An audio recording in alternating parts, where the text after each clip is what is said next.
Together. Life is a time pass, क्या फर्क पड़ता है, कोई दिक्कत नहीं, पता नहीं, जो तारी राय सो मारी राय, nothing to do, don't know where to go, देखो सुनो मत बोलो, wherever, whenever, whatever you are, be 100% करना टक्कर, किसी को आओ मत कहो, किसी को जाओ मत कहो, ना कुछ पाना ना कुछ खोना, who asked you live at zero complaint level, मौज में रहो, be happy.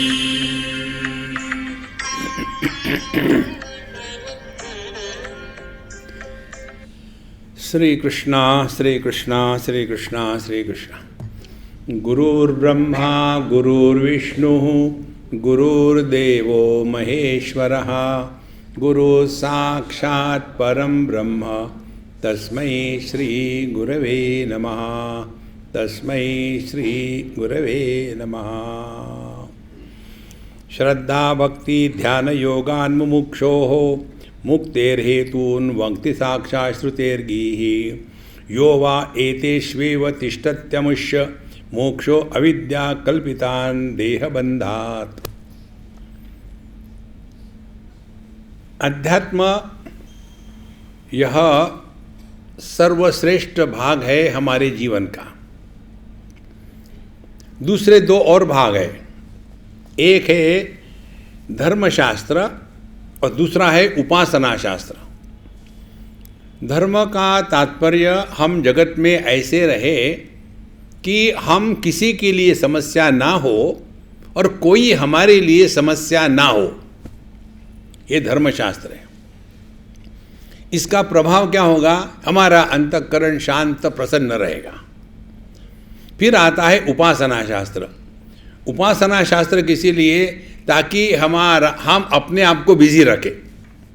देखो, जो व्यक्ति अपने आप को बिजी नहीं रखता दूसरे को परेशान करता है।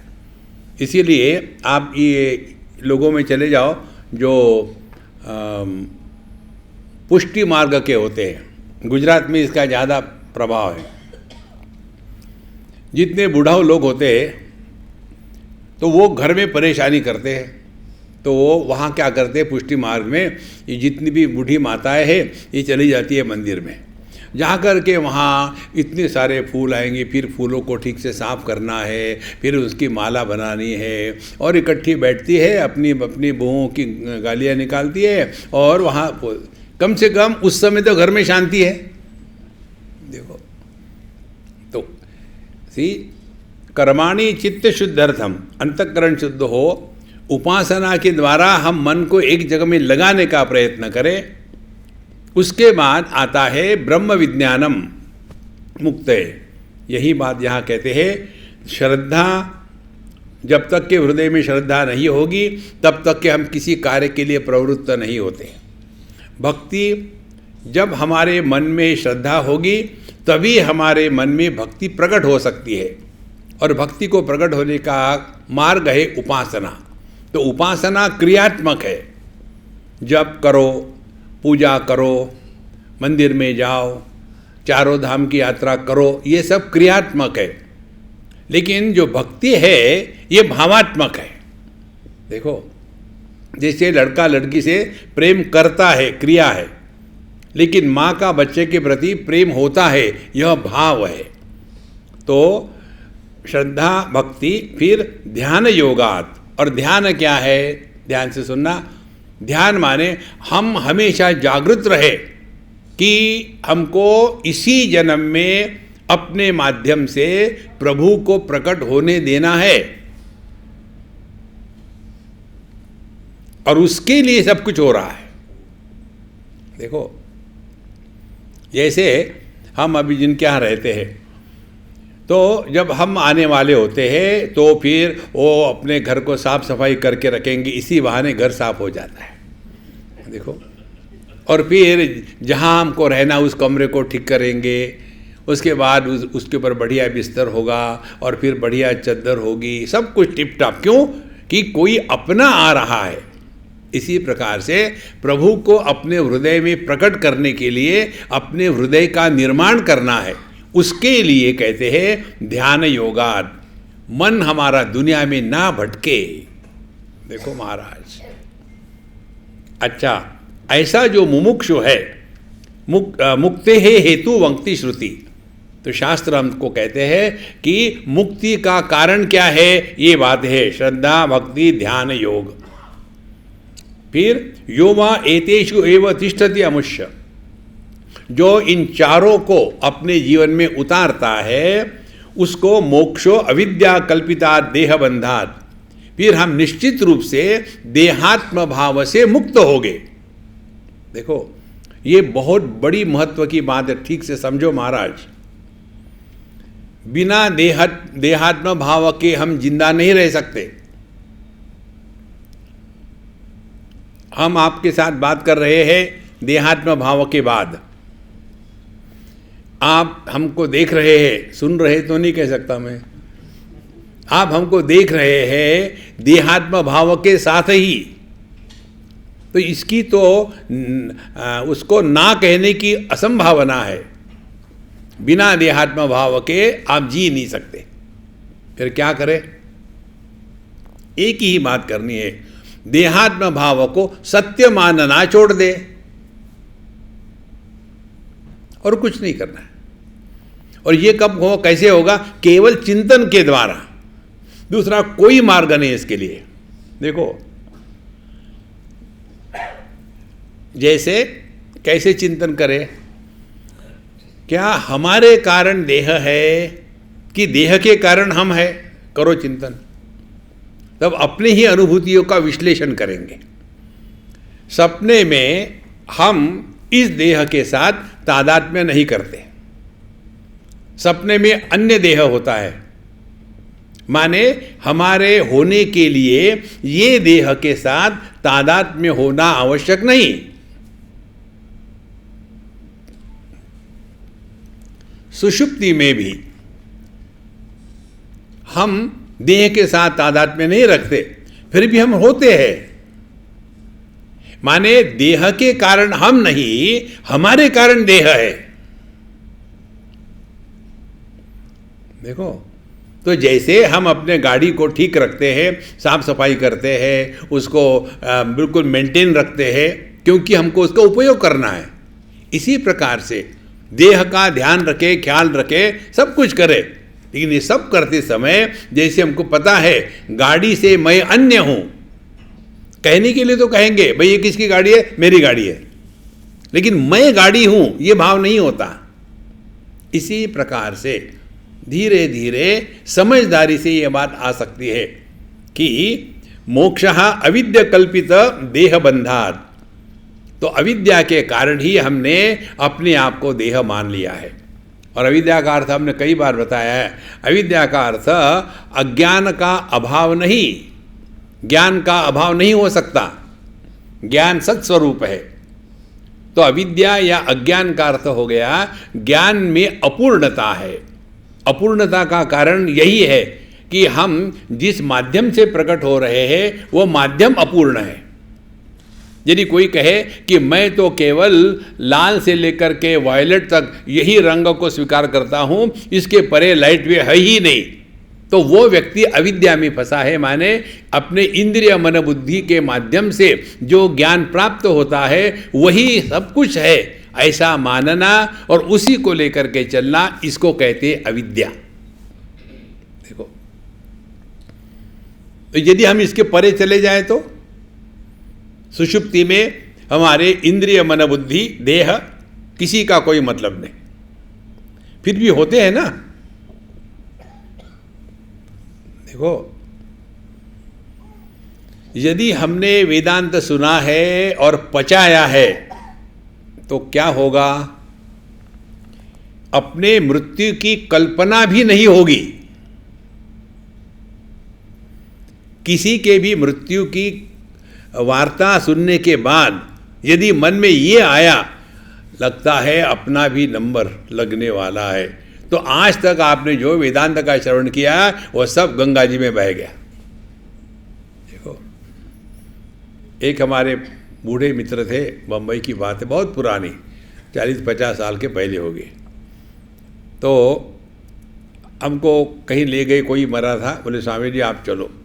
हम लोग तो हर जगह फिट हो जाते, कोई मरता है जाते, कोई मरता नहीं तो भी जाते। तो हम गए थे वहाँ। अब वो देह रखा हुआ था, तो वहाँ गए और उसके बाद लोग जो करते वो करना है। तो लोगों ने फूल चढ़ाए, हमने फूल चढ़ाए, नमस्कार किया। जिंदा है तब जूते मारेंगे, मरा है तो फूल चढ़ाएंगे। फिर घुमाए, चक्कर प्रदक्षिणा करी, बैठे। और वहाँ हमको कहते, हम उनको काका कहते थे, गुजराती थे, स्वामी जी कुछ बोलो गीता पर। हमने कहा वो नहीं सुन रहा है, किसके लिए बोलूँ, और तुम सुनने की अवस्था में नहीं हो। फिर चुप रहो, मुंह फुला के बैठो 2 मिनट के लिए। फिर हम बाहर आ गए, फिर वो गाड़ी में बैठकर हम जा रहे हैं। अब उन्होंने शुरू किया, स्वामी जी मुझे लगता है अब मेरा भी नंबर आने वाला है। हमने गाड़ी रोको, मरो, मुझे उतरने दो। फिर हमने कहा काका आप मुझे कह रहे थे कि स्वामी जी जब आप पैदा नहीं हुए थे तब से मैं स्वामी जी के साथ हूँ, गुरुदेव के साथ हूँ। पिछले 30 साल से 40 साल से मैं वेदांत का श्रवण सुन कर रहा हूँ और ये सीखा। देखो, मृत्यु की कल्पना भी यदि हमारे मन में आती है तो अभी कच्चे हैं महाराज। मृत्यु की कल्पना क्यों आती है? क्योंकि हमने अपने आप को देह माना है और बाकी देह देखते हैं, बाकी का देह मरता है, तो मैं भी देह हूं, मैं भी मरूंगा, तो मरो फिर। देखो, धीरे धीरे ये विचार जब परिपक्व हो जाते हैं तब आप स्पष्ट रूप से अनुभव करते हो कि हमको इस देह से कुछ लेना देना नहीं है। देखो,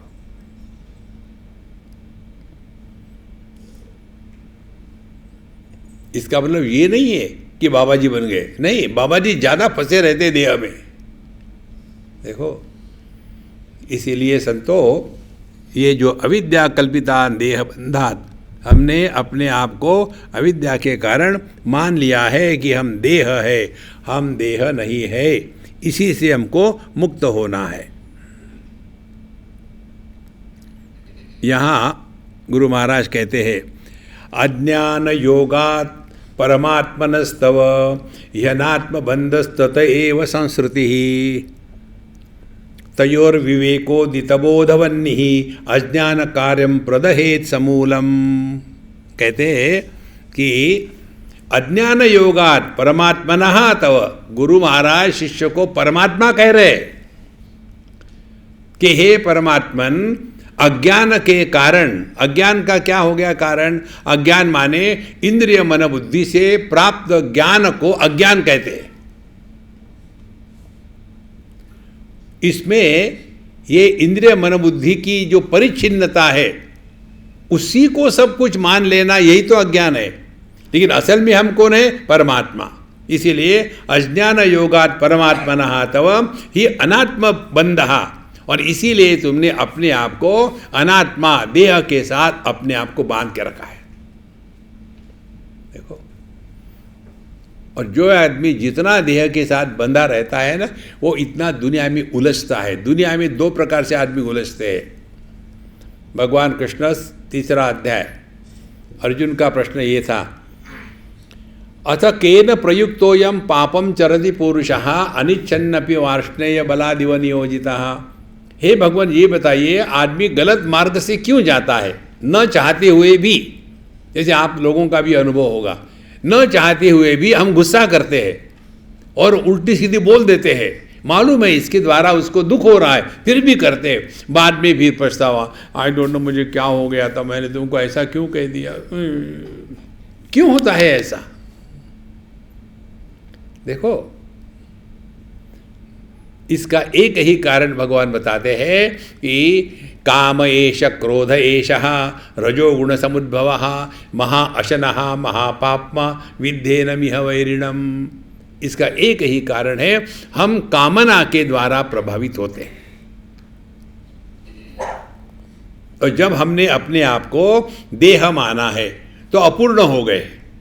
तो इस अपूर्ण को पूर्ण करने के लिए मन में जो विक्षेप आते हैं, काल्पनिक विक्षेप आते हैं, उन काल्पनिक विक्षेपों को कहते हैं कामना या इच्छा या काम। और ये काम के दो अंत है। काम यदि सफल नहीं हुआ तो उसको क्रोध कहते हैं, और ऐसे गुस्सा करने वाले लोग स्वयं तो दुखी रहते ही है, दूसरों को भी दुखी कहते हैं। देखो महाराज,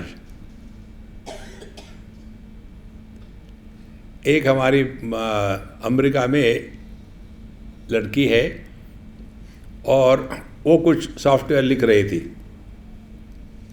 और मैं स्वामी जी मैं ये लिख रही हूँ आपके लिए, मैं लिखो। और फिर 2-3 महीने निकल गए। बोले स्वामी जी माफ़ करना, मैंने कुछ नहीं लिखा। मैंने मत लिखो, मुझे कोई फ़र्क नहीं पड़ता। बोले पता नहीं क्या करूँ, मैं इतना गुस्सा कर रही हूँ सब पर, बहुत गुस्से में हूँ मैं, पति को डांटती हूँ, बच्चों को करती हूँ, पता नहीं क्या हो गया मुझे बताइए मैं इससे कैसे निकलूँ। हमने कहा सिंपल टेक्निक है। क्या तुम मेरे से प्रेम करती हो क्या? बोले स्वामी जी ये मुझे हाँ कहना पड़ेगा। बोले हाँ कहो। बोले हाँ, तुम यदि मुझसे प्रेम करती हो तो तुम जब गुस्सा करोगी तो उसका दुख मुझे होगा। तुम जिससे प्रेम करते हो उससे दुखी नहीं करते हम। देखो कितनी महत्व की बात है। जैसे आप, कोई लड़का है, अच्छे घर का है, बड़े संस्कारों से युक्त घर है, और उस लड़के के सामने किसी ने कहा चलो यार थोड़ा बहुत सिगरेट दारू पीते हैं, तो उसके मन में अपने माँ बाप के प्रति यदि आदर है तो क्या सोचेगा वो? नहीं, मैं नहीं पी सकता। समझो मैंने पिया और उनको पता चला तो उनको कितना दुख होगा। I cannot. देखो महाराज, इसीलिए यहाँ कहते हैं अज्ञान योगात परमात्मनास्तव। हम ये देह में इतने फंसे हुए हैं और उसी के कारण अनात्म बंधहा, और उसी कारण हमने अपने आप को देह माना है, तो फिर अनात्म बंधहा, इस अनात्म जगत में हम फंसे हुए हैं। अनात्म जगत में फंसने का तात्पर्य 2 बातें। एक तो संग्रह वृत्ति बढ़ती है, और चाहिए, उसका कोई अंत नहीं। और दूसरी है संबंध वृत्ति बढ़ती है। इतने सारे रिश्ते नाते इकट्ठे करके रखते हैं कि परेशान। देखो अपने आप को सबसे बचा के रखे। अज्ञान योगात ततः एव संस्कृति ही। और फिर आगे कहते हैं तयोः विवेक उदित बोधवन्नी। अब इनका यदि हमको नाश करना है तो विवेक उदित बोधवन्नी, कितना सुंदर शब्द है। विवेक के द्वारा अपने अनुभूतियों का विश्लेषण करके जो समझदारी की अग्नि प्रज्वलित होती है, उसमें अज्ञान के मूर्खता को हम जला के भस्म कर दे। देखो ये बहुत बड़ी बात है। जैसे जैसे ये बात समझ में आती है ना, असली साधना सत्संग है। आप श्रीमद् भागवत पुराण में पढ़ो 11वें स्कंद में, वहाँ यही बात बताते हैं, सर्वश्रेष्ठ साधना सत्संग है। 2 स्कंद में कपिल जी बताते हैं अपनी माँ देहूति को, यही बताते हैं सबसे श्रेष्ठ साधना क्या है? सत्संग है। भगवान शंकराचार्य कहते हैं सत्संगत्वे निस्संगत्वम, निस्संगत्वे निर्मोहत्वम, निर्मोहत्वे निश्चल तत्वम, निश्चल तत्वे जीवन मुक्ति। लेकिन हमको ये बात समझ में ही नहीं आती।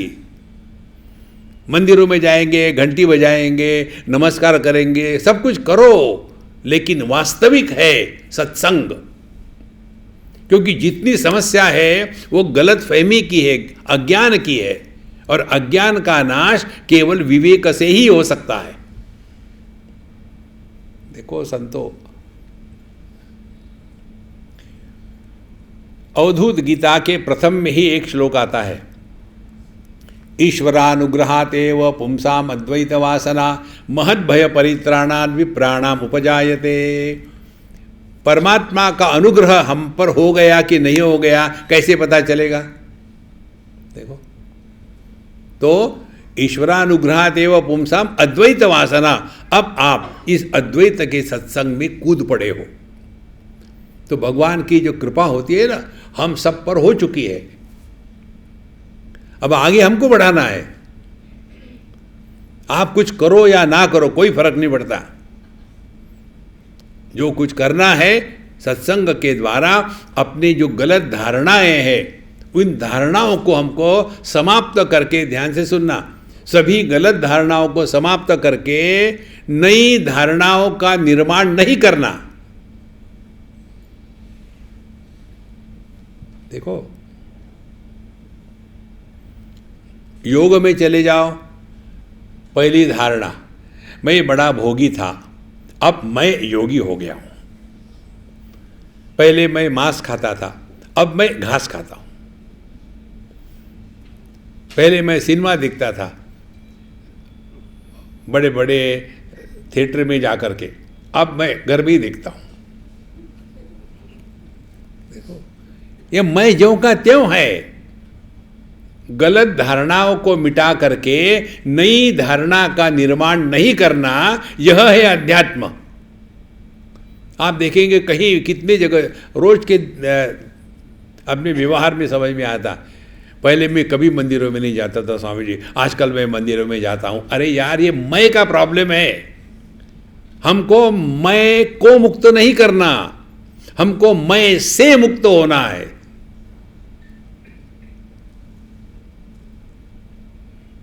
वेदांत शास्त्र हमको मैं से मुक्त करता है। हम सभी के सभी केवल नोशनल लाइफ जी रहे हैं। हमारी कोई ना कोई धारणा है कि मैं बड़ा अच्छा हूँ, मैं बड़ा पवित्र हूँ, मैं अच्छी साधना करता हूँ, मैं लोगों के जैसा नहीं हूँ। लेट उठते हैं, मैं सुबह जल्दी उठ जाता हूँ, बाद में सोता हूँ, बात अलग है। देखो संतो, इसीलिए तयो विवेक उदित बोधवन ही अज्ञान कार्यम प्रदहेत समूलम।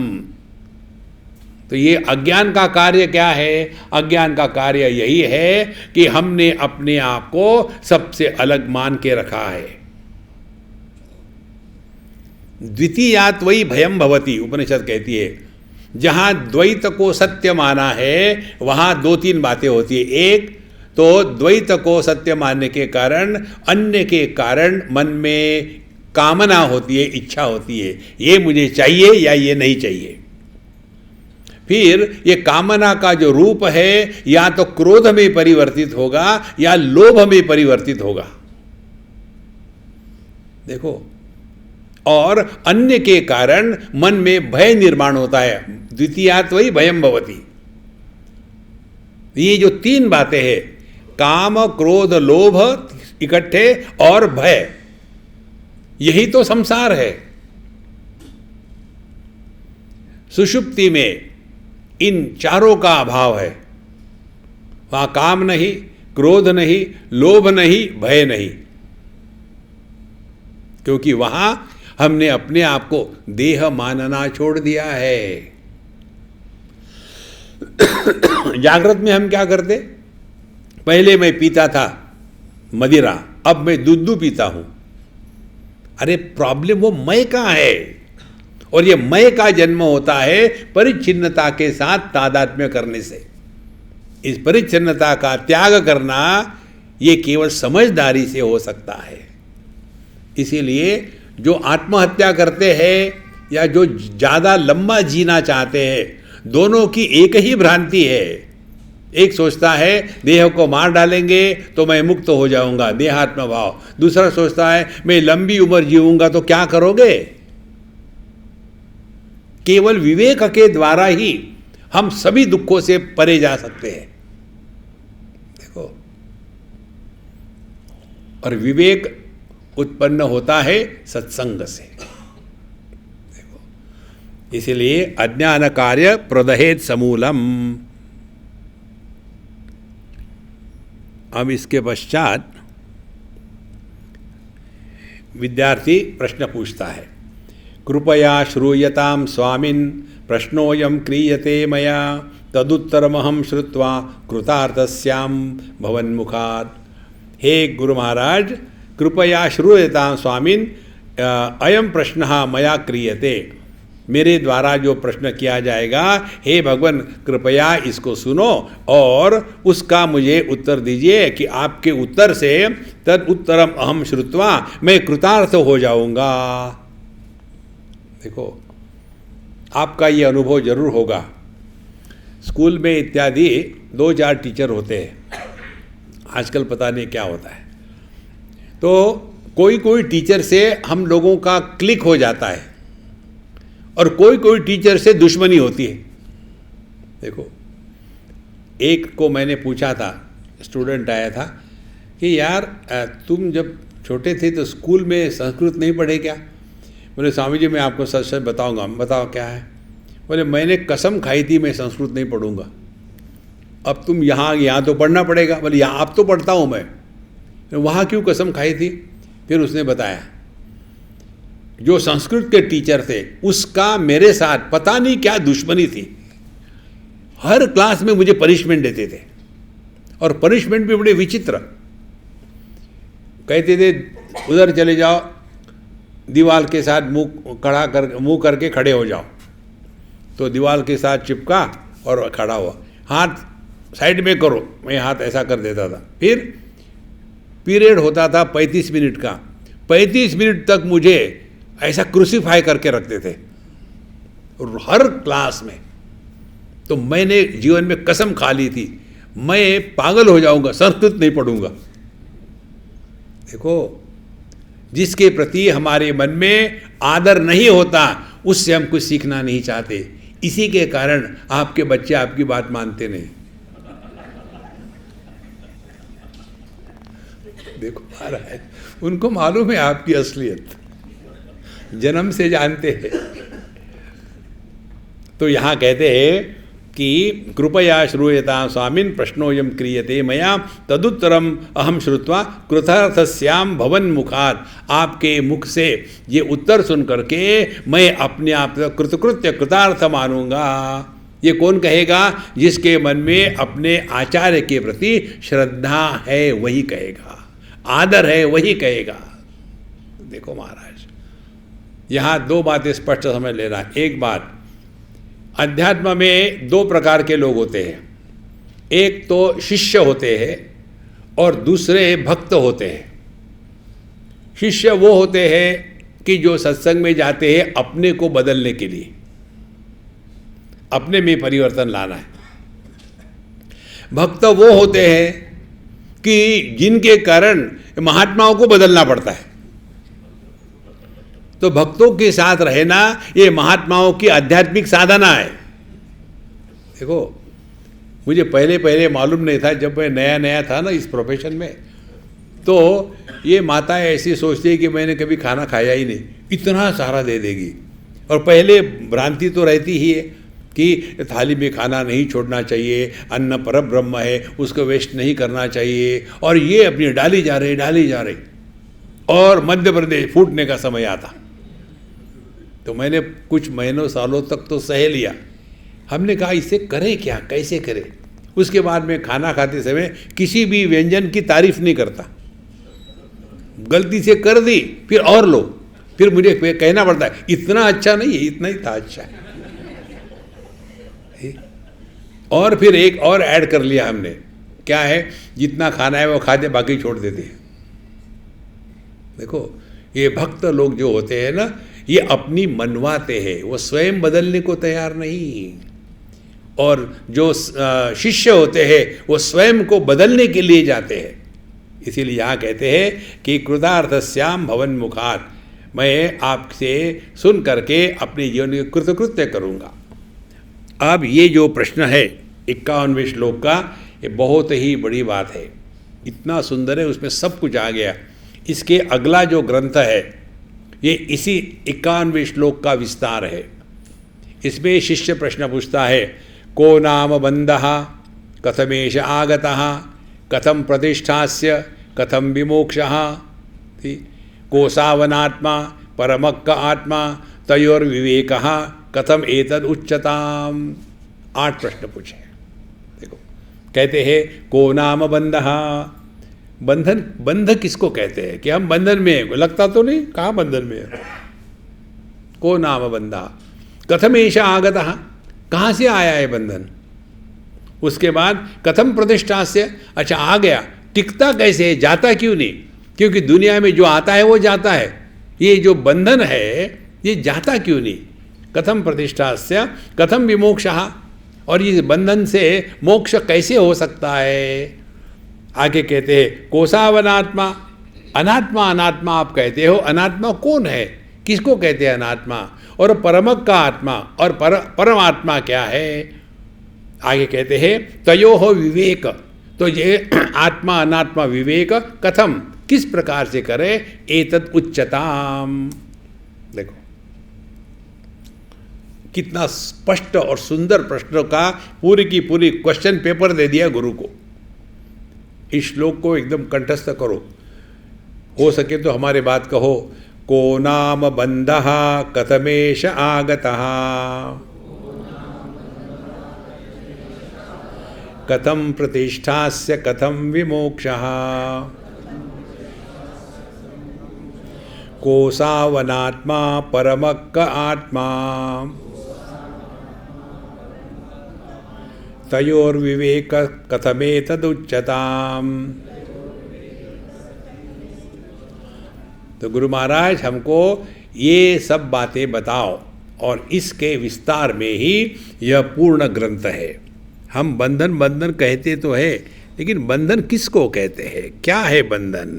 सी ऐसे जब प्रश्न पूछे विद्यार्थी ने, तो गुरु महाराज एकदम प्रसन्न हो गए।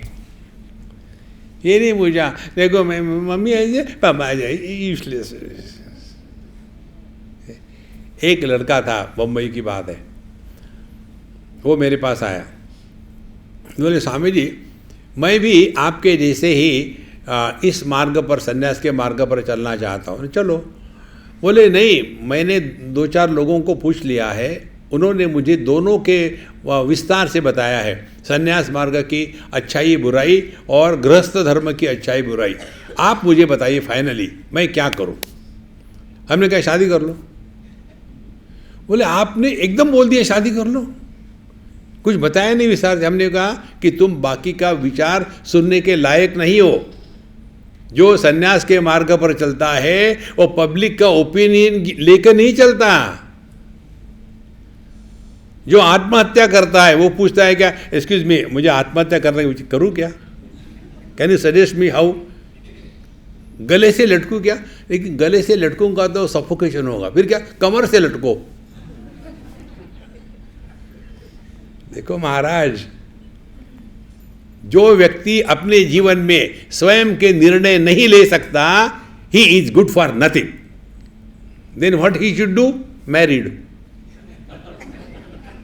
इसीलिए हमने बताया 2 प्रकार के लोग हैं दुनिया में, those who are married and those who are happy.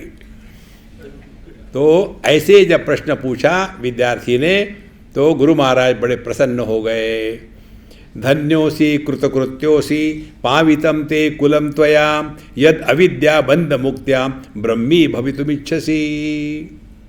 धन्योसी, देखो धन्य हो तुमने ये फालतू की प्रश्न नहीं पूछे। स्वामी जी ऐसा क्यों होता है। एक लड़का, दिल्ली की बात है, स्वामी जी आप मुझे मदद करिए। मैं किसी को मदद नहीं करता। नहीं बताइए। तो मैं चुप हो गया। बोले नो बडी वॉन्ट्स मी। स्कूल में था तब कोई भी मेरे फ्रेंड नहीं थे। अब मैं कॉलेज में गया हूँ, कहीं 2-4 लड़के हो और मैं वहाँ जाता हूँ तो लोग तो मुझे हकाल देते हैं, नहीं तो वो सब चले जाते हैं। मेरा एक भी फ्रेंड नहीं है स्वामी जी, मैं क्या करूं? बोले मैं भी यही चाहता हूं तुम निकल जाए यहां से। देखो, such people are the human Odomos. धन्योसी कृतकृत्योसी, तुम धन्य हो। क्योंकि, और कृतकृत्य, कृतकृत्य माने मनुष्य के जन्म में आने के बाद जो करना चाहिए वो करने के लिए तुम तत्पर हो। देखो, आहार, निद्रा, भय, मैथुनंच, 4 बातें हम में और पशुओं में सामान्य है। केवल यही हमने किया तो भगवान अपनी गलती सुधारेंगे और अगले जन्म में बैक टू पेविलियन। देखो संतो, ये स्पष्ट समझ लो, मनुष्य जन्म में आने के बाद जीवन का एकमात्र लक्ष्य है और वो है हमारी आध्यात्मिक परिपूर्णता, स्पिरिचुअल इवोल्यूशन। दूसरा कोई नहीं, बाकी जो है वो ठीक है। तो धन्योसी कृतकृत्योसी, ये कृतकृत्यता जो है ये बहुत महत्व की बात है समझने के लिए। कृतकृत्यता माने क्या? 15वें अध्याय में अंतिम श्लोक के अंतिम वाक्य में कहते भगवान, एतद् बुद्ध्वा बुद्धिमान स्यात् कृतकृत्यश्च भारत। एतद् बुद्ध्वा, इस अपने स्वरूप को पहचानने के बाद, क्या अपना स्वरूप है? यस्मात् क्षरमती तो हम अक्षरादपि चोत्तमः अतोऽस्मि लोके वेदे च प्रथित पुरुषोत्तमः यो माम एवं असम्मूढ़ः जानाति पुरुषोत्तमं स सर्वविद भजति माम सर्वभावेन भारत। ये जीवन की कृतकृत्यता है। एतद् बुद्ध्वा, इसीलिए कहते हैं कि धन्योसी कृतकृत्योसी। कृतकृत्य माने क्या? अब कुछ करना बाकी नहीं। देखो, life is fulfilled, there are no loose ends left. यार अब मेरे पता नहीं क्या होगा, मेरे बच्चों की शादियां होनी थी, अब मैं क्या करूं, मुझे मरण आ रहा है, तो मरो ना फिर। इसीलिए इस चीज से हटने के लिए हमने आपको मंत्र दिया है, wherever you are, whenever you are, whatever you are, be 100%। आज के तारीख में जियो। पता नहीं स्वामी जी कल क्या होने वाला, पता नहीं तो रिलैक्स, पता है तो बी रेडी। वरी करने के लिए जस्टिफाई नहीं करना। देखो, इसीलिए धन्योसी कृतकृत्योसी, और कहते पावितम ते कुलम त्वया, तुमने अपने कुल का उद्धार किया है। एक कल्पना करो आप, स्वामी विवेकानंद के माता के पास चले गए आप। कब? स्वामी विवेकानंद के देहांत के पश्चात आप चले गए उनके पास, और आप उनसे क्या बात करोगे? और जो भी आप उनसे बात करोगे वो सुन करके उस मां का अनुभव क्या होगा? देखो, इसको कहते कृतकृत्यता और पावितम ते कुलम त्वया।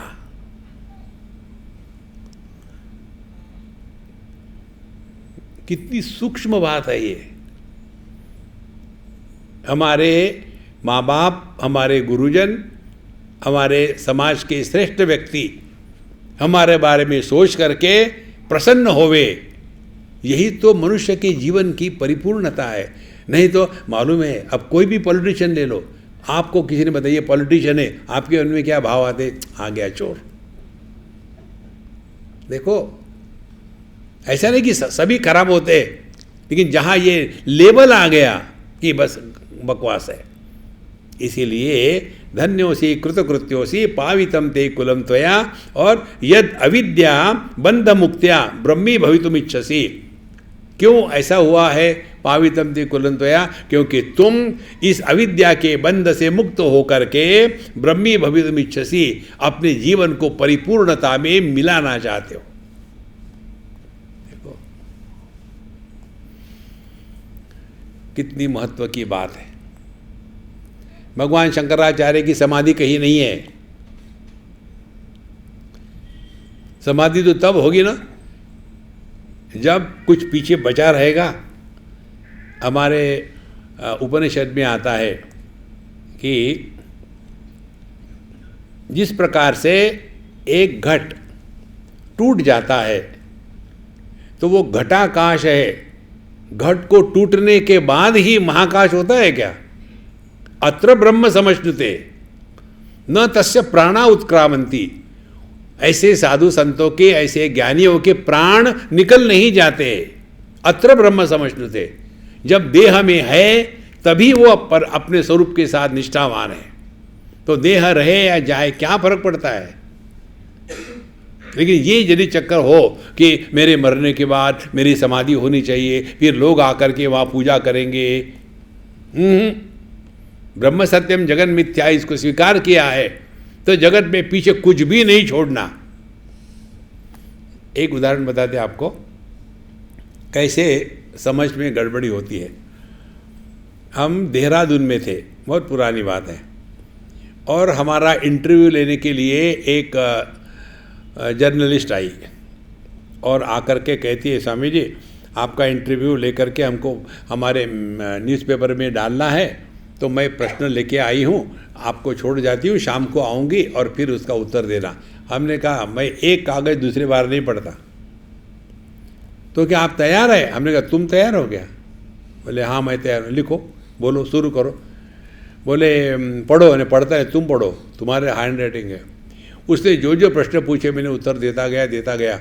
इतनी फ्रस्ट्रेट हो गई वो, बाद में कहती अब कम से कम इस प्रश्न का ठीक से उत्तर दो। बाद में कहती है आप इस दुनिया से जाने के बाद किस प्रकार से अपने पदचिन्ह इस दुनिया में छोड़ के जाना चाहते हो? What kind of footprints you want to leave in this world when you leave this world? हमने कहा पहली बात, मेरी फुटप्रिंट तुमको दिखेंगे नहीं क्योंकि तुम मेरे पहले मरोगी। ऐसी घबरा गई हो।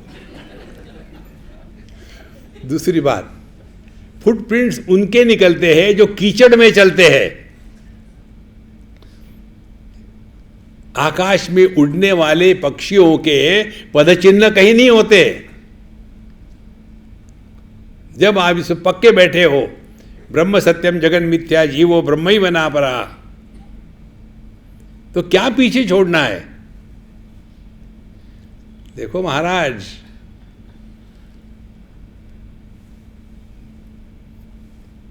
जीते समय पूरे जगत को हमने डिलीट कर दिया, मरने के बाद रखेंगे। इसीलिए यद अविद्या मुक्त बंध मुक्त्या ब्रह्मी भवितुमिच्छसि, तुमने योग्य प्रकार से अपने आप को इस मार्ग पर ले आए हो, धन्य हो तुम, धन्य हो। अब यहाँ कहते हैं ऋणमोचर कर्तारः पितुः सन्ति सुतादयः बंध मोचन करता तो स्वस्मात् अन्यो न कश्चन।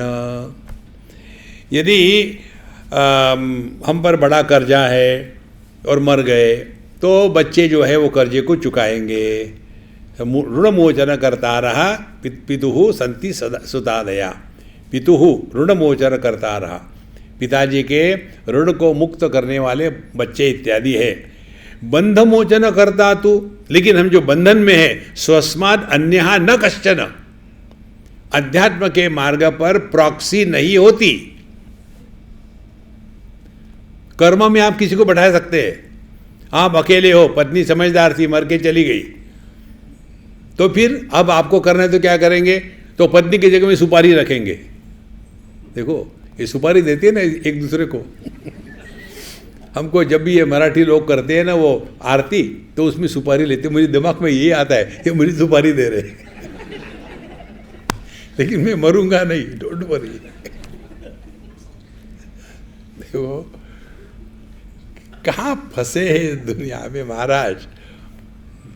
तो हम अपनी पूजा करने के लिए पंडित जी को लगा देंगे, पंडित जी आप हमारे यहाँ करके रोज पूजा करो, हम आपको इतना तनख्वाह देंगे। कर सकते हैं आप मेरे लिए जप कर लो, कर सकते हैं, लेकिन अपने मूर्खता को हटाने के लिए अपने को ही प्रयत्न करना पड़ेगा। इसीलिए बंधन मोचन करता तू स्वस्मात् अन्यहा न कश्चन, इसका सिद्धांत हमने आपको बताया है। There is no proxy on the spiritual path. देखो, nobody can do it for us. हमको भूख लगी है और हमने कहा अपने पत्नी को, देखो मुझे बड़ी भूख लगी है लेकिन मुझे वेट कम करना है, मेरे दाम पर तुम खा लो। वो बेचारी खा भी लेगी, उसका वेट बढ़ रहा और बढ़ेगा, लेकिन आप पर कोई फर्क नहीं पड़ेगा उसका। देखो संतो, अपने को अपना आध्यात्मिक जीवन जीना है। इसीलिए सिद्धांत क्या है? Spiritual life is not a part time profession, it is a full time pre occupation. देखो, ये तो हमने ये सब छोड़ दिया, हम बिल्कुल सिंपल खाते हैं, घास खाते हैं, और वो जो नेचुरोपैथी का डाइट होते हैं ना, इसका घास उसका घास वो खाते हैं। बाद में थोड़ा मुंह को ठीक करने के लिए 1 किलो आइसक्रीम खाते, हो गया सत्यानाश। देखो महाराज, इसीलिए बंधन मोचन करता तू स्वस्मात् अन्यः न कश्चन। अपना जीवन हमको जीना है, अपनी मृत्यु हमको मरनी है, और अपनी आध्यात्मिक साधना स्वयं को करनी है। Nobody can help us. इसको स्पष्ट समझ लो संतो, नोबडी कैन हेल्प अस। मस्तकन्यस्त भाराधे दुःखम अन्यैः निवार्यते, क्षुधादि कृत दुःखम तु विना स्वेन न केनचित्। यदि आपके सर पर कोई बोझा हो तो दूसरा आदमी आके मदद कर सकता है, लेकिन अपनी भूख यदि है तो अपनी भूख को स्वयं ही खाना खा के मिटाना पड़ता है। दूसरा व्यक्ति हमको इसमें मदद नहीं कर सकता। और उदाहरण देते हैं, पथ्य औषध सेवा च क्रियते येन रोगिणा आरोग्य सिद्धि दुष्टास्य न अन्यत अनुष्ठित कर्मणा।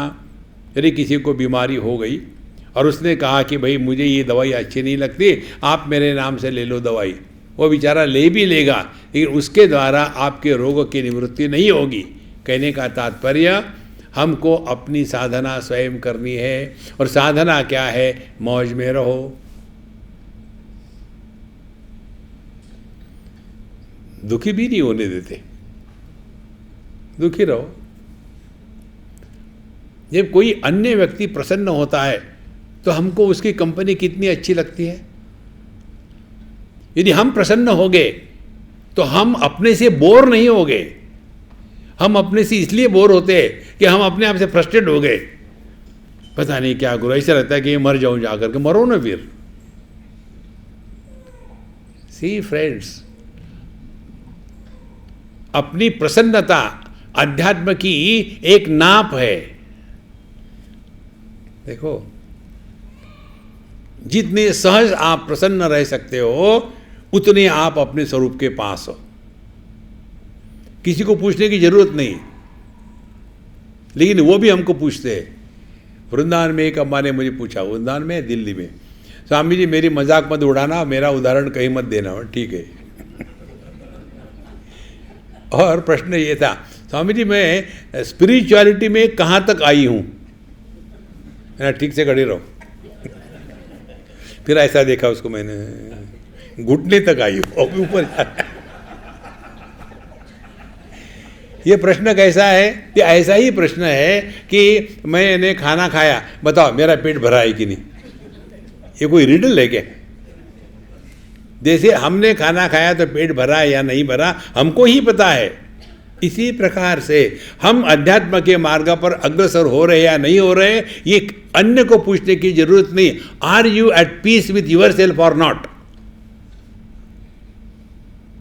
देखो, हम अपने आप से प्रसन्न है क्या? ब्रह्मभूत प्रसन्न आत्मा। प्रसन्न का तात्पर्य है नहीं करना, न शोचती न कांक्षती।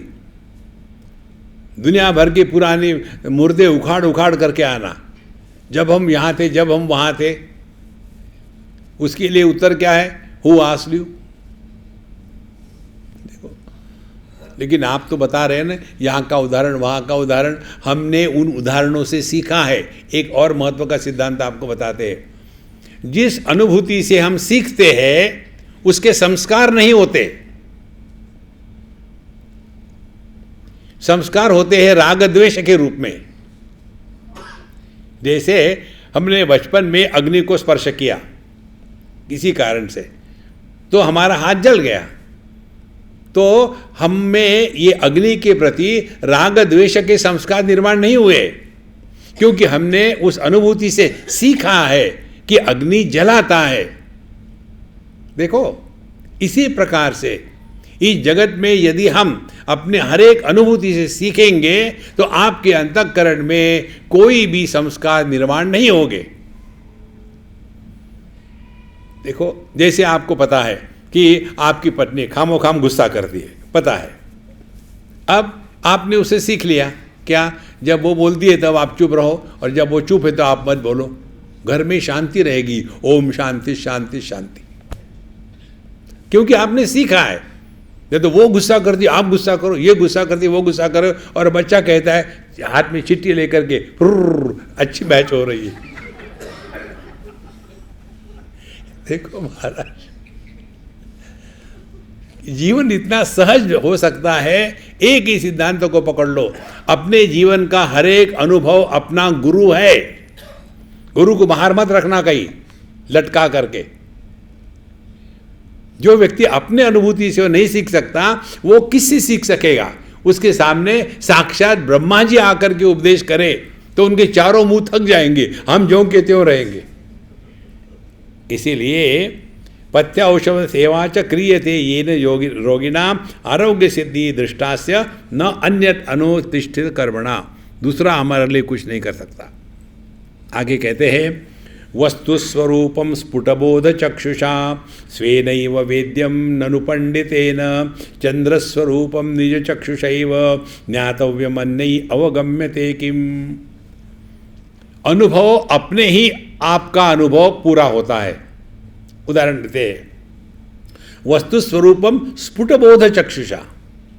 आपने जो चंद्रमा का दर्शन किया अपने आंखों से, तो स्वेनैव वेद्यम न तु पंडितेन, हमको ही देखना पड़ेगा इस चंद्रमा का सौंदर्य कितना अच्छा है। चंद्र स्वरूपम निज चक्षुषा एव ज्ञातव्यम, और अन्य ही अवगम्यते कि किसी ने कहा कि देखो हम वहाँ गए थे और इतना सुंदर था, क्या बताया आपको, बिल्कुल चंद्रमा आ रहा था, और वहाँ ये हो, कितना भी आप सुनते रहो कुछ उसका अनुभव नहीं होगा। केवल आपने आंखों से देखा, उसी समय स्पष्ट हो गया। देखो, इसी प्रकार से अपने अनुभव पर पूरा भरोसा रखो कि कौन सा अनुभव, जिस अनुभूति में, ध्यान से सुनना, जिस अनुभूति में इंद्रिय मन बुद्धि इनका व्यापार नहीं होता, वो अनुभव अपना स्वरूप है।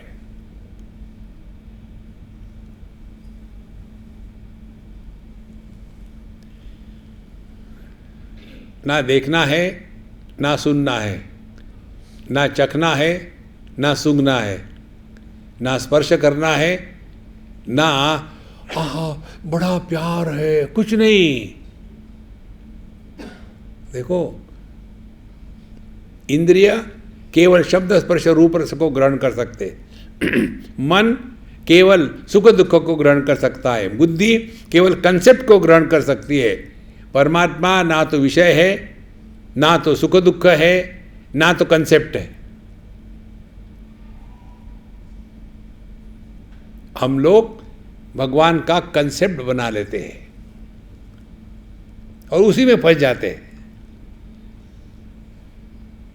इसीलिए ज्ञातव्यम अन्य ही अवगम्यते किम। तो यहाँ क्या समझना है, जो ज्ञान हमको इंद्रिय मन बुद्धि से होता है, ऐसा व्यक्ति परमात्मा के बारे में कितना भी बोले, हम कल्पना ही करेंगे, अच्छा भगवान ऐसे होते, भगवान वैसे होते। एक लड़के ने, हम जब इंटरव्यू ले रहे थे तो मुझे पूछा, मैंने को कुछ प्रश्न पूछे, तो बाद में वो मुझे कहता है कि स्वामी जी आप ये बताइए, क्या आपको भगवान के दर्शन हो गए? क्या आपने भगवान को देखा? तो मैं चुप हो गया। मैंने बताइए बताइए। हमने कहा मैं तुमको क्यों बताऊं? नहीं नहीं नहीं, ऐसी बात नहीं। ऐसा ही प्रश्न विवेकानंद ने रामकृष्ण परमहंस को पूछा था। हमने कहा तुम विवेकानंद हो सकते हो, मैं रामकृष्ण परमहंस नहीं हूं। देखो महाराज, इस प्रश्न के पीछे क्या भावना है? जो वस्तु हम आंखों से देख सकते हैं वही है, जिसको हमने देखा नहीं है उसको हम स्वीकार नहीं करेंगे। तो हमने ये नहीं देखा कि हम कहाँ से टपके इस दुनिया में, तो माँ को क्यों स्वीकार करें? हमने ये नहीं देखा कि हम कैसे पैदा हो गए, तो बाप को क्यों स्वीकार करें? हमने देखा ही नहीं। देखो संतो, जब तक के इंद्रिय मन बुद्धि के प्रभाव में रह करके आध्यात्मिक साधना कर रहे हैं ना, तब तक के इसी दुनिया में भटकते रहोगे। कुरुते गंगा सागर गमनम व्रत परिपालन अथवा दानम ज्ञान विहीन सर्वमतेन भजति न मुक्तिम जन्मशतेन भज गोविंदम भज गोविंदम। इसीलिए स्पष्ट समझ लो, बिल्कुल सिंपल बात है, किसी को कुछ नहीं पूछना। जो सबके अभाव में होता है, कारण जिसका कभी अभाव होता नहीं, वो अपना स्वरूप है। जागृत का अभाव होता है, स्वप्न का अभाव होता है, सुषुप्ति का अभाव होता है, समाधि का अभाव होता है। ये चारों अनुभूतियां मत्तः स्मृति ज्ञानम अपोहनंच, ये चारों अनुभूतियां आती जाती है। हम ना कहीं आए ना कहीं गए। जैसे आकाश में ये चार महाभूत आते जाते हैं। देखो, पृथ्वी जागृत अवस्था, जल स्वप्नावस्था, अग्नि सुषुप्ति अवस्था और वायु यह समाधि, ये आते जाते हैं। आकाश पर कोई प्रभाव नहीं। इसी प्रकार से आज तक कितनी जागृत अवस्थाएं आके चली गई, कितने सपने आके चले गए, कितने देह में परिवर्तन आ गए, कितने बार सोए हम सत्संग में। देखो कितने बार समाधि लगी, कुछ फर्क पड़ा? ज्यों के त्यों, कुछ परिवर्तन नहीं आना, ये हमारा स्वरूप है।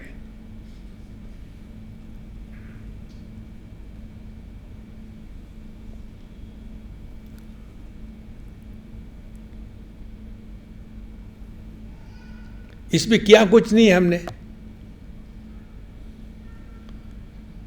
ना जप किया है, ना दान धर्म किया है, ना प्राणायाम किया है, ना मंदिरों में गए, ना घंटे बांधे। देखो, केवल जीवन में हर चीज की रिपीटेशन होती है, अपने स्वरूप के अनुभूति की रिपीटेशन नहीं हो सकती। रिपीट वही होता है जो फाइनाइट है। Infinite cannot be repeated because there are not two infinities. Shri Ram Shri Ram Shri Ram Shri Ram करो रिपीट, और शांत रहो।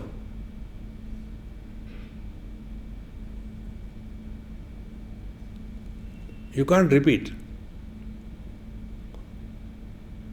क्योंकि शब्द निर्मित है, शब्द का अभाव निर्मित नहीं है। जागृत स्वप्न सुषुप्ति समाधि निर्मित है, अपना स्वरूप निर्मित नहीं है।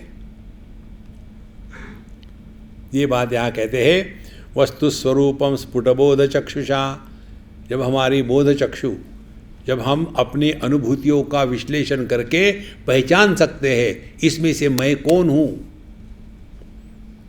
स्फुट बोध चक्षुषा, स्पष्ट रूप से अपने अनुभूतियों का विश्लेषण करें। देखो,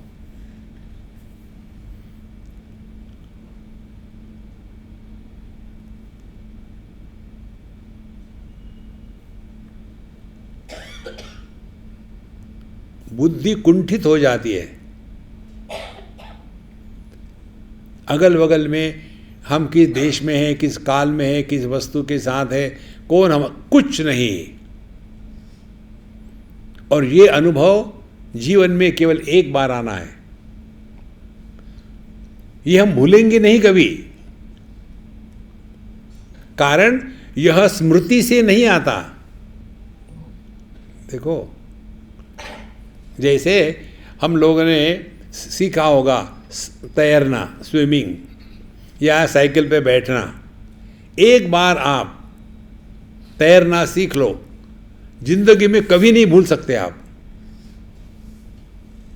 कारण क्या है? जो तैरना सीखा है ये बुद्धि से नहीं सीखा, ये समझदारी से नहीं सीखा, ये क्लिक हो गया। अध्यात्म भी क्लिक हो जाता है और फिर डरने का कोई चक्कर ही नहीं। पता नहीं कहीं मैं फिर गिर न जाऊं। कभी नहीं गिरोगे। कभी आकाश गिरेगा क्या? 11वें मंजिल पर बाप रे मैं गिर तो नहीं जाऊंगा? नहीं। इसलिए वस्तु स्वरूपम स्फुट बोध चक्षुषा स्वेन ही व वेद्यम न तो पंडितेन। किसी से सुन करके कुछ नहीं होता। चंद्र स्वरूपम निज चक्षुषैव ज्ञातव्यम अन्य ही अवगम्यते किम। अविद्या काम कर्मादि पाशबंधम विमोचितुम न कहाँ शक्नुयाद विना आत्मानं कल्पकोटि शतैरपि। अब हम एक नए टर्म को यहाँ इंट्रोड्यूस करें, अविद्या काम कर्म। इसको वेदांत शास्त्र में हृदय ग्रंथि कहते हैं, गांठ। जैसे आपने कभी खेला होगा बच्चों के साथ, बच्चे से एक वर्तुलाकार बैठते हैं और उसके पीछे रुमाल डालते हैं और दौड़ो। पता नहीं किसके पीछे डाला है, यदि उसको पता नहीं चला उसको उठा करके उसको मारते हैं रुमाल से। रुमाल से मारो तो लगता नहीं, फिर उसी रुमाल को एक गांठ बांध देते हैं। वो गांठ रुमाल से अलग नहीं होती, लेकिन उस गांठ से मारो तो लगता है। तो गांठ क्या हो गई? न होते हुए भी जो परेशान कर रही है। इसी प्रकार से हृदय ग्रंथि ये गांठ नहीं है, अविद्या काम कर्म। हमने अपने आप को अपूर्ण माना है, जगत को अन्य माना है, ये अविद्या है। इसके कारण मन में विक्षेप आ गए, अपूर्णता के कारण और अन्यता के कारण। उस विक्षेप को कहते काम, और काम या कामना मन में आ गई तो आप कर्म करोगे ही। तो ये अविद्या के ही विस्तार को कहते हैं हृदय ग्रंथि। अविद्या काम कर्मादि पाशबंधम विमोचितुम। तो इससे निकलने के लिए, इसके बंधन से निकलने के, कहाँ शक्नुयाद विना आत्मानम। हमको स्वयं को ही इसके लिए प्रयत्न करना पड़ेगा, इसके लिए कोई हमारी मदद नहीं कर सकता। कल्पकोटि शतैरपि। कितने भी आप कहीं भी चले जाओ, गुरु महाराज उठाओ उठाओ उठाओ, उठाएंगे, नीचे रख दे, फिर उठाओ। देखो, इसीलिए संतो वेदांत हमको स्पष्ट रूप से बताता है कि हृदय में भक्ति हो, प्रभु के प्रति समर्पण हो और अपनी साधना में कमी ना हो। देखो, और साधना कौन सी है? वैचारिक साधना है। वैचारिक माने लॉजिक नहीं, शास्त्र के अनुसार अपने विचारों को ठीक करना। और धीरे धीरे उन विचारों के अनुसार चलेंगे तो आपको ये बात बड़ी आसान लगेगी कि वेदांत के जैसी सरल साधना कुछ और है ही नहीं। कोई परेशानी नहीं, ये मत खाओ, वो मत खाओ, यहाँ मत बैठो, वहाँ मत बैठो, इधर देना है उधर करो, और इधर पूर्व होनी चाहिए, कुछ फर्क ही नहीं पड़ता। देखो, ये दुनिया भर की अंगूठियाँ पहन के रखो, कुंडली लेकर के जाओ पंडित जी के पास, इसका क्या मतलब है? ओ बैठो, आ गया बकरा, बैठो। देखो, इस चक्कर से अपने आप को बचाओ, प्रभु को पकड़ के रखो, और वो कहीं बाहर नहीं है, अपने आप में। जगत की विस्मृति ही परमात्मा की स्मृति है। देखो, देहात्म भाव के त्याग को ही सुषुप्ति कहते हैं, वो कोई अलग नहीं है। जैसे जैसे विचार स्पष्ट होंगे वैसे वैसे हमारी यह आध्यात्मिक साधना अपने आप बढ़ती है। इसमें जल्दी नहीं है, जल्दी करके क्या करोगे? धीरे धीरे हो जाएगा। कोई एक अच्छा छोटा फूल की कली है और मुझे जनरली देखना है इसमें कैसा फूल है, वेट हो जाएगा, वो धीरे धीरे खुलेगी। नहीं मुझे अब भी देखना है तो खोलो अपने शूर्पणखा नखों से, वो कली भी टूट जाएगी, उसमें से फूल भी नहीं निकलेगा, सुगंध भी नहीं आएगी। देखो धीरे धीरे होगी, जल्दी कोई बात नहीं। कई पूछते होंगे स्वामी जी मुझे और कितना टाइम लगेगा, मैंने बोला कौन सा महीना चल रहा है? डिलीवरी है, आपको पता नहीं कैसे कैसे प्रश्न हमको पब्लिक पूछती है और हम अपना टाइम पास कर लेते हैं। ओम पूर्णमदः पूर्णमिदं पूर्णात् पूर्णमुदच्यते पूर्णस्य पूर्णमादाय पूर्णमेवावशिष्यते। ओम शांति शांति शांति। हरि ओम श्री गुरुभ्यो नमः। हरि ओम।